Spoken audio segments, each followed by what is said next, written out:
Thane police आयुक्तालयातील Rabodi police station हद्दीत येणाऱ्या विकास कॉम्प्लेक्स पोलीस चौकीचं नूतनीकरण आमदार संजय केळकर यांच्या आमदार निधीतून करण्यात आले। नूतनीकरण झालेल्या या सुसज्ज वास्तूचं लोकार्पण आमदार संजय केळकर यांच्या हस्ते करण्यात आलं। गेल्या अनेक वर्षांपासून या चौकीची दुरावस्था झाली होती, त्यामुळे नागरिकांना राबोडी पोलीस स्टेशन वृंदावन येथे जाऊन तक्रारी नोंदवाव्या लागत होत्या। नागरिकांच्या अडचणी लक्षात घेऊन आमदार केळकर यांनी चौकीचं नूतनीकरण करण्याचा निर्णय घेतला। या नव्या वास्तूमुळे विकास कॉम्प्लेक्स, गोकुळनगर, राबोडी, उथळसर परिसरातील नागरिकांना तक्रारींचा निपटारा जलद गतीनं होणार असल्याचं आमदार केळकर यांनी सांगितलं। स्थानिक नागरिकांनी त्यांच्या या उपक्रमाबद्दल आभार व्यक्त केले। या सोहळ्याला पोलीस उपायुक्त सुभाष बुरसे, सहाय्यक पोलीस आयुक्त संभाजी जाधव, वरिष्ठ पोलीस निरीक्षक हेमंत पाटील, माजी नगरसेविका नंदा पाटील, माजी नगरसेविका दीपा गावंड, भाजप शहर उपाध्यक्ष महेश कदम यांच्यासह अनेक मान्यवर भाजप पदाधिकारी मोठ्या संख्येने उपस्थित होते।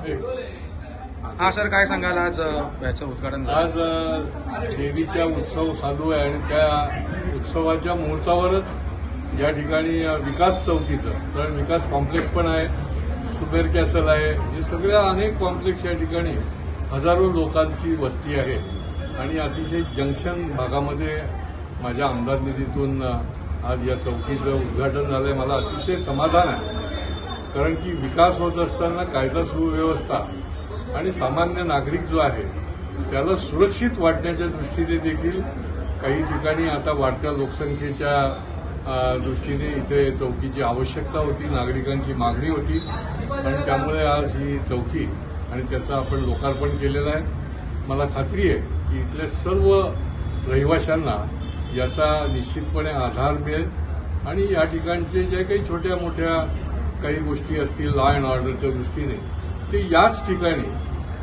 सोडवल्या जातील। अतिशय सुविधायुक्त अशा प्रकारची ही चौकी आणि त्याचं आज लोकार्पण झालेलं आहे। निश्चितपणे आम्हाला याचं खूप समाधान आहे। नागरिकांनी अधिकाधिक या चौकीच्या माध्यमातून आपल्या सर्व समस्या ज्या आहेत त्याचं निराकरण करावं।